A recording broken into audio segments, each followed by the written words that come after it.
Espaçonave Terra. Versão e distribuição Sinapse.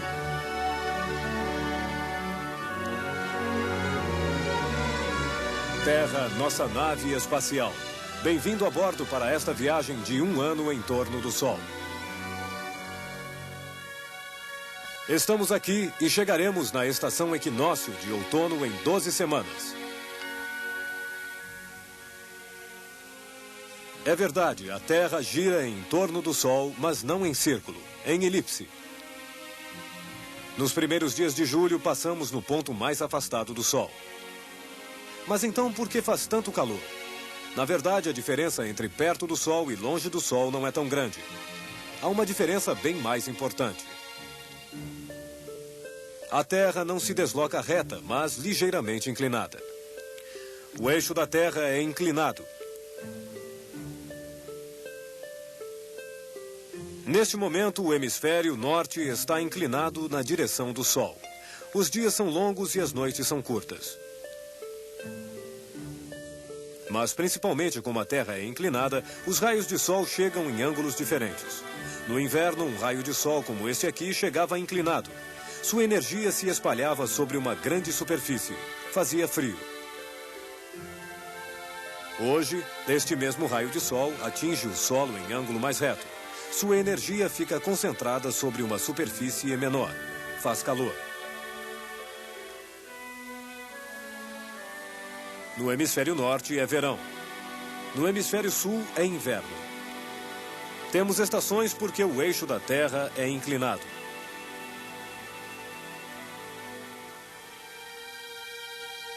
A Terra viaja em uma órbita em forma de elipse, mas esta elipse só desvia de um círculo perfeito 2 centímetros. Pode-se dar conta de uma deformação tão pequena? Sim, se um eclipse total ocorrer em julho. Normalmente vistos da Terra, Sol e Lua aparecem do mesmo tamanho, quando na realidade o Sol é muito maior. Por um acaso extraordinário, o Sol, 400 vezes maior do que a Lua, está igualmente 400 vezes mais afastado. Assim, a Lua aparece do mesmo tamanho que o Sol e o cobre exatamente. Mas no mês de julho, quando a Terra fica mais afastada, o Sol aparece menor do que a Lua. Se há um eclipse e ao mesmo tempo a Lua está próxima da Terra, a Lua cobre o Sol largamente. A sombra da Lua fica maior e o Sol leva, portanto, mais tempo para surgir do outro lado. Estes são os eclipses mais longos. Dia 11 de julho de 1991, o Sol, em sua posição afastada da Terra, ficou escondido atrás da Lua durante quase 7 minutos. Foi o eclipse do século. O Sol menor do que a Lua demonstra que no verão a Terra fica mais afastada do Sol.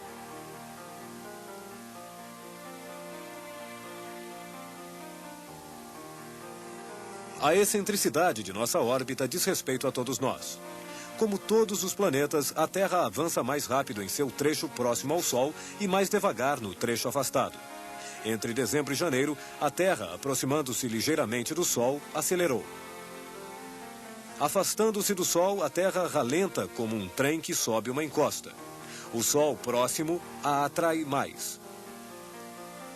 Nesse momento, a Terra avança então mais lentamente. Ela adquire atraso. Para percorrer a metade verão de sua órbita, ela levará 6 dias a mais do que para a metade inverno. Equinócio de primavera, 20 de março. Equinócio de outono, 23 de setembro. 3 dias a mais. Observe seu calendário. Esta metade verão, de março a agosto, contém 4 longos meses de 31 dias, enquanto a metade inverno, de setembro a fevereiro, fica encurtada pelo mês de fevereiro com apenas 28 dias. Isso conta 3 dias a mais. Chegaremos então à estação equinócio de outono com 6 dias de atraso.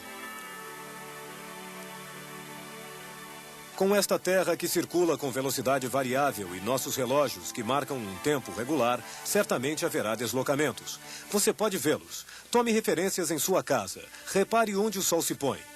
No dia do solstício de inverno, o Sol se põe aqui. No dia do solstício de verão, aqui.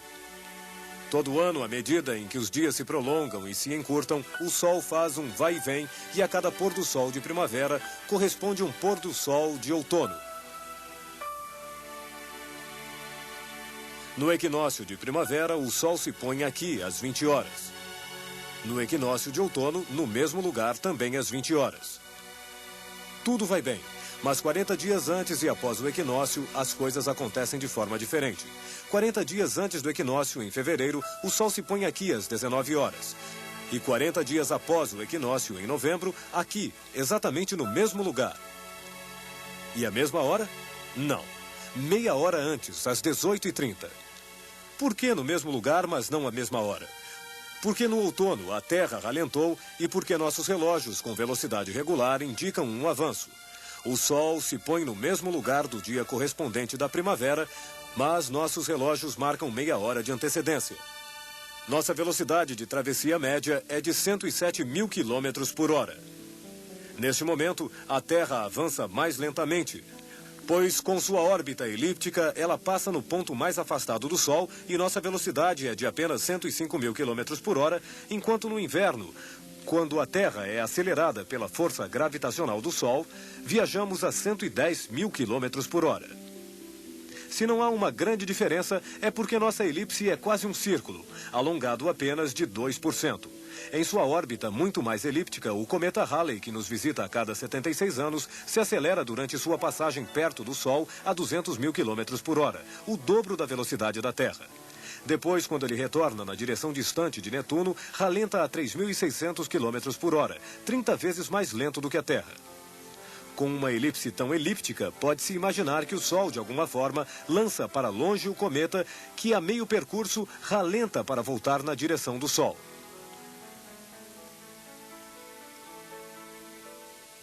Se você lançar uma bola ao ar, ela acelera em uma trajetória curta, ralenta, para e cai.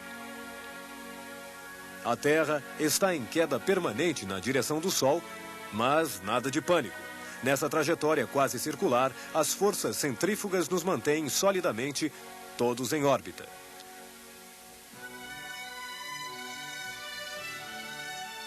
No próximo programa será a Semana de Vênus, que brilha à noite a oeste. A estrela do pastor. Não é uma estrela, é um planeta. Por que ele é visível tanto de manhã quanto à noite? E por que, observado no telescópio, ele tem a forma de um crescente como a Lua? Por que o Sol o ilumina de lado como a Lua? No próximo programa, não percam um alinhamento dos planetas interiores com a Lua e o Sol. Numa piscada de olhos, veremos a metade do Sistema Solar. Por que, às vezes, vemos Vênus brilhar de dia? Vênus, como todos os planetas, não brilha. Ele nos envia a luz do Sol. Mais luz porque ele está perto do Sol, perto de nós, mas também porque ele é recoberto por uma camada de nuvens brancas. No próximo programa, mergulharemos sob essas nuvens e veremos que o solo de Vênus é quente de derreter chumbo. Por que lá faz tanto calor mesmo no inverno? É porque não há inverno nem verão. Por quê? Veremos que Vênus gira muito lentamente e em sentido inverso e que de Vênus não se veem as estrelas nem os planetas, mesmo o seu planeta vizinho, a Terra. Entretanto, toda vez que Vênus passa mais perto da Terra, nos mostra o mesmo meridiano. É uma coincidência ou um relance interplanetário?